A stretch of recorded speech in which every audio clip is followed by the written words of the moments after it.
Nós decidimos o tempo todo. Você está assistindo a esse vídeo agora porque você decidiu. E ele só está no ar porque em algum momento eu decidi gravá-lo.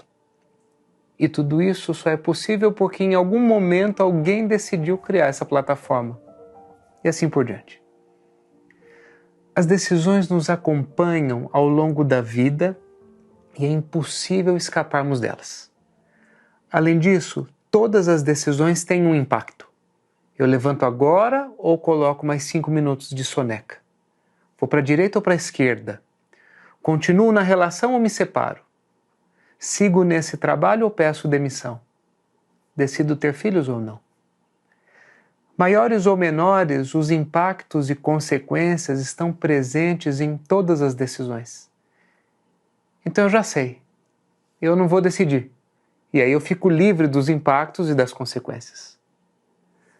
Não decidir também é uma decisão, e da mesma forma tem seus impactos e as suas consequências. A maioria das decisões, se não todas, como a própria palavra sugere, nos levam para um momento de cisão, de separação. Ao escolher o caminho da direita, eu abro mão do caminho da esquerda. Quando encontramos dificuldade nesse processo de decidir, eu arrisco dizer que na maioria dos casos isso acontece em função do medo. Veja se isso faz sentido na sua vida. Por que eu estou tendo tanta dificuldade em tomar essa decisão? É medo de errar? Medo do que eu vou perder? Medo de não dar certo? Medo do julgamento dos outros? Medo de não dar conta? Medo de não ser a melhor decisão? Eu compartilho aqui 4 recursos que, na minha opinião, podem nos ajudar nesse processo de tomada de decisão. Eu gosto sempre de lembrar que existem situações que com certeza vão precisar de um suporte profissional. Isso porque algumas dessas situações têm reflexo direto no nosso julgamento e no nosso processo decisório. Por exemplo, os transtornos depressivos. Se esse é o seu caso, lembre-se de que esses recursos podem ajudar, mas o diagnóstico e tratamento adequado são fundamentais. O primeiro recurso que eu quero compartilhar aqui é o seguinte: não brigue com o medo. Muitas pessoas gastam uma energia tremenda tentando eliminar esse medo. Entenda que em algumas decisões, se não em muitas delas, nós vamos tomar a decisão mesmo com medo. O medo no espectro saudável nos ajuda a sermos pessoas mais prudentes e avaliarmos as nossas decisões. Isso ajuda muito no processo de tomada de decisão. No espectro não saudável, o medo nos paralisa e nos impede de seguirmos em frente, de sairmos da nossa zona de conforto em direção a uma mudança que queremos ou que precisamos fazer. Permita que o seu medo seja um aliado no seu processo de reflexão e não procure eliminá-lo como um inimigo que precisa ser combatido a qualquer custo. Feito isso, o segundo recurso que eu escolho trazer aqui é: desista de tomar a decisão perfeita. Quantas pessoas ficam paralisadas no processo de tomada de decisão por procurarem a decisão perfeita? O trabalho perfeito, o relacionamento perfeito, a faculdade perfeita. Nessa busca incessante pela melhor de todas as possibilidades, nós gastamos muito tempo e energia. Encontramos mais dificuldade na tomada de decisão, ficamos menos satisfeitos com os resultados e acumulamos arrependimentos e frustrações.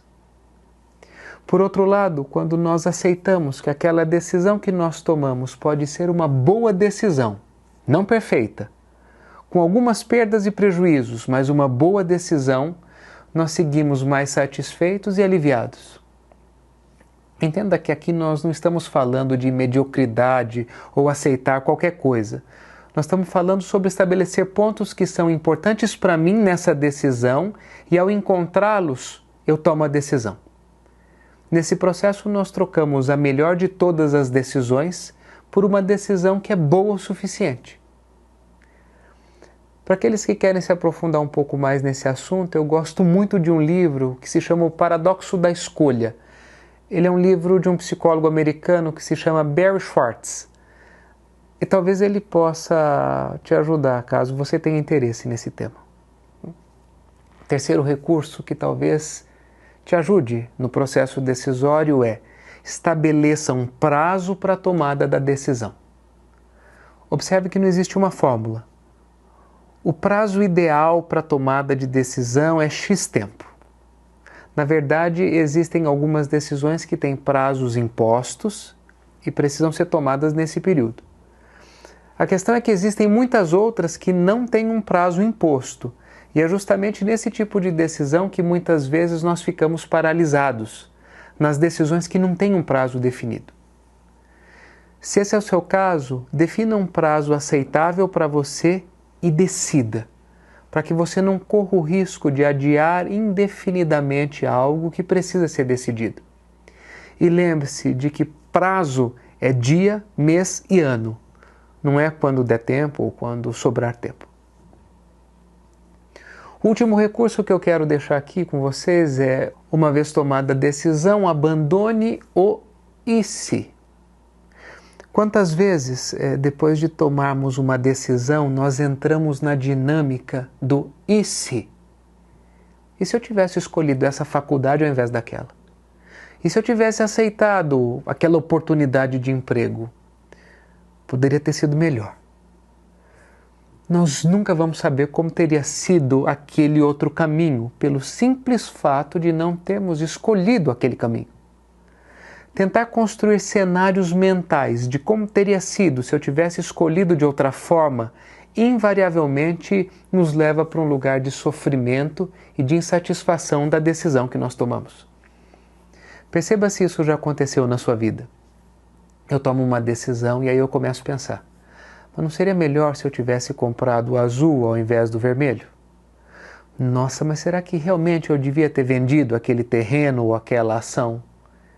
E se eu não tivesse casado com essa pessoa e tivesse casado com aquela outra? Eu tenho um professor que diz que o e se é fábrica de fazer maluco. Perceba que eu não estou falando aqui sobre nunca reavaliar uma decisão, porque isso muitas vezes é necessário. Mas qualquer reavaliação de decisão diz respeito ao caminho daqui para frente, para uma nova decisão, para algo que ainda vai ser construído, e não para a prisão do e se. Se você sente que esses recursos fazem sentido para você, como ação prática na sua próxima decisão, onde você encontrar uma dificuldade, perceba quais desses recursos podem te ajudar. E em seguida, aplique o recurso. Caso você queira compartilhar como foi essa experiência, escreva aqui nos comentários. Lembrando que a sua experiência talvez possa ajudar outras pessoas. Vamos em frente.